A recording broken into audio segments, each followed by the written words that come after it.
दोस्तों, अक्सर लोगों के मन में ये सवाल आता है कि मेघनाद से क्यों श्री राम ने युद्ध नहीं लड़ा था। क्यों लक्ष्मण से ही युद्ध लड़ना चाहता था मेघनाद, और क्यों सिर्फ लक्ष्मण के हाथों ही हो सकता था मेघनाद का वध।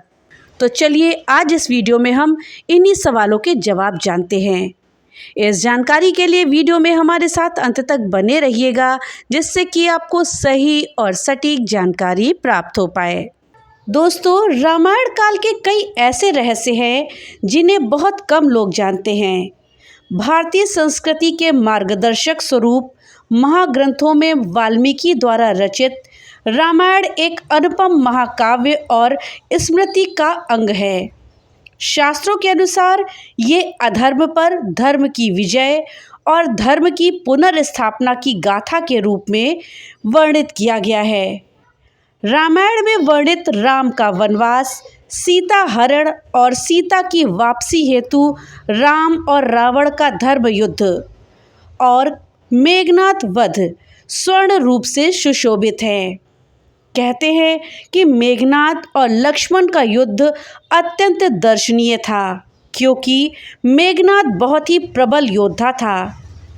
एक बार ऋषि अगस्त्य ने भगवान राम के दरबार में कहा कि रावण के पुत्र इंद्रजीत को तो स्वयं राम भी नहीं मार सकते थे, उन्हें तो केवल लक्ष्मण ही मार सकते थे। ऐसा क्या कारण था कि केवल लक्ष्मण ही इंद्रजीत को मार सकते थे? चलिए जानते हैं। त्रेता युग में हुए राम और रावण के युद्ध के बारे में बहुत ही विस्तार से बताया गया है। ऐसी कई घटनाएं इस युद्ध के दौरान हुई थी जो बेहद रोचक और रहस्यमयी मानी गईं। ठीक ऐसे ही घटना थी लक्ष्मण और रावण के सबसे बड़े पुत्र मेघनाद के युद्ध से जुड़ी हुई। मेघनाद बहुत ही प्रबल योद्धा था। उसके जन्म के बाद ही सृष्टि के संपूर्ण मेघों ने रोते हुए एक समान नाद किया था। उसके बाद ही उसका नामकरण मेघनाद हुआ।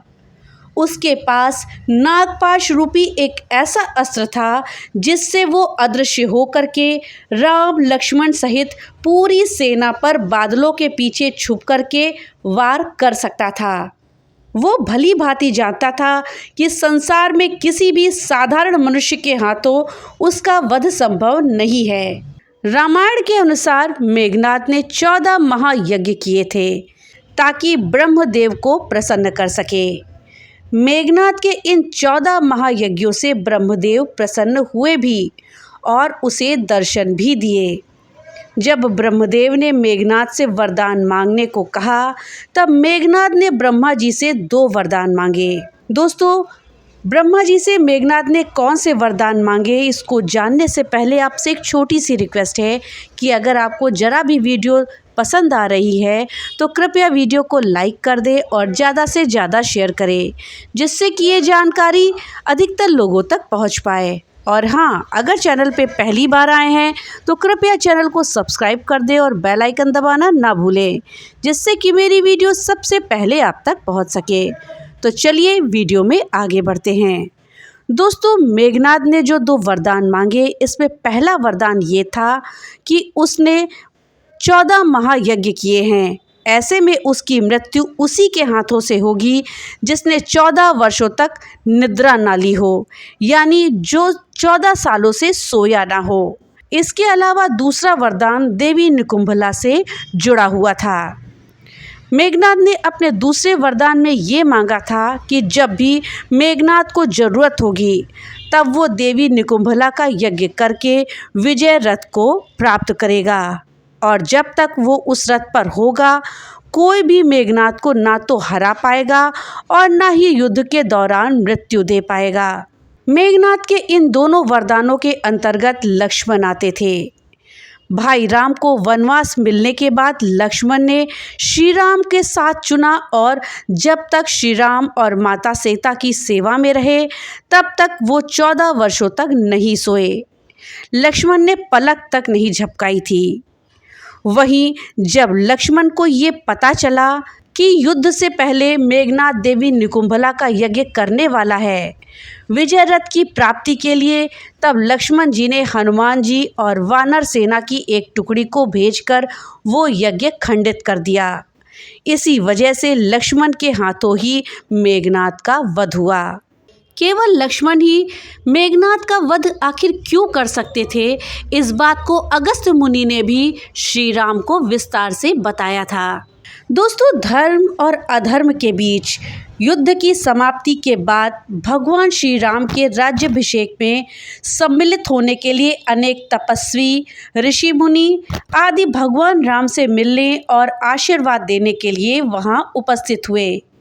उस समय मुनि अगस्त्य ने प्रभु श्री राम से कहा, राम, आपने रावण और कुंभकर्ण को तो मारा जो अति दुर्लभ था, लेकिन अधिक विषाद संग्राम लक्ष्मण ने मेघनाद से किया था। उसका वध सबसे ज़्यादा विषम था। गुरु के वचनों को सुनकर के प्रभु श्री राम अचंभित हो गए, क्योंकि वो मेघनाद की प्रबलता और उनके वरदान से अनभिज्ञ थे।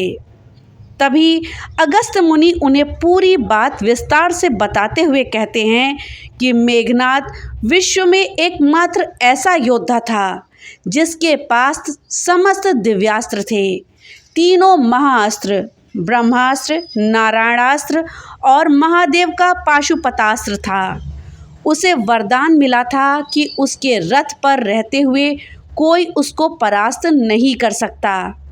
इसी कारण उस समय केवल संसार में वही एक योद्धा था जिसने अति महारथी होने का स्तर प्राप्त किया था।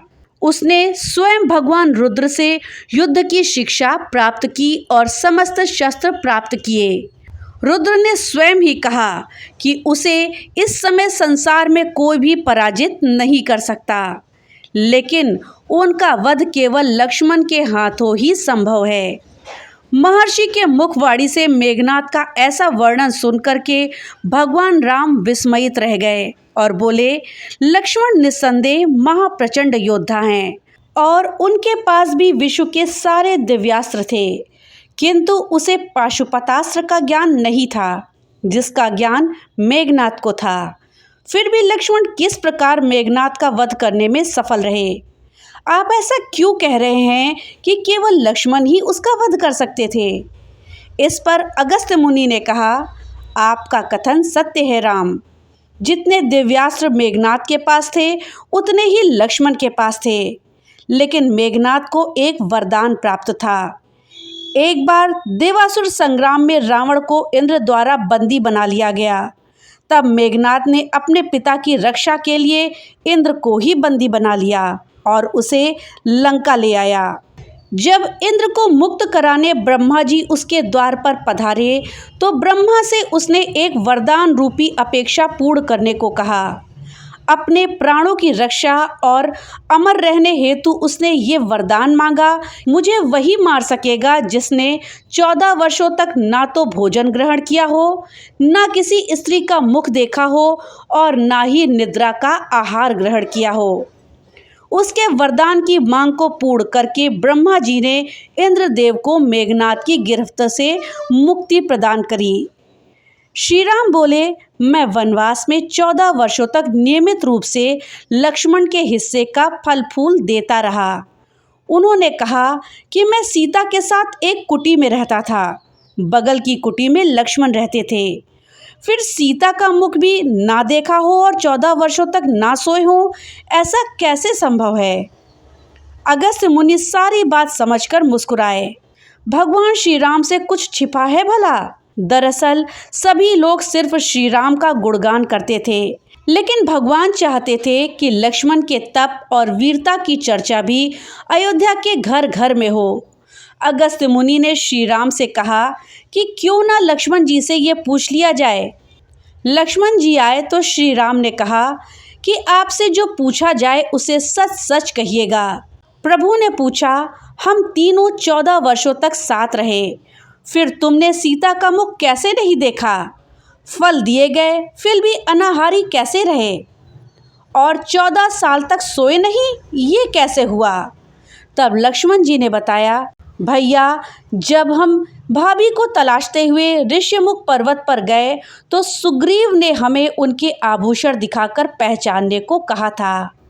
आपको स्मरण होगा, मैं उनके पैरों के आभूषण के अलावा कोई अन्य आभूषण नहीं पहचान पाया था, क्योंकि मैंने कभी भी उनके चरणों के ऊपर उन्हें देखा ही नहीं। 14 वर्ष नहीं सोने के बारे में लक्ष्मण ने कहा कि आप और माता एक कुटिया में सोते थे। मैं रात भर बाहर धनुष पर बाण चढ़ाए पहरेदारी में खड़ा रहता था। निद्रा देवी ने मेरी आंखों पर पहरा करने की कोशिश की तो मैंने निद्रा देवी को अपने बाणों से बेध दिया।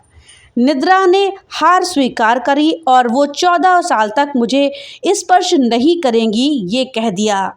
निद्रा देवी ने कहा कि लेकिन जब श्री राम का अयोध्या में राज्याभिषेक होगा और मैं उनके पीछे सेवक की तरह छत्र लिए खड़ा रहूँगा, तब वो मुझे घेरेंगी। आपको याद होगा, राज्याभिषेक के समय मेरे हाथ से छत्र गिर गया था।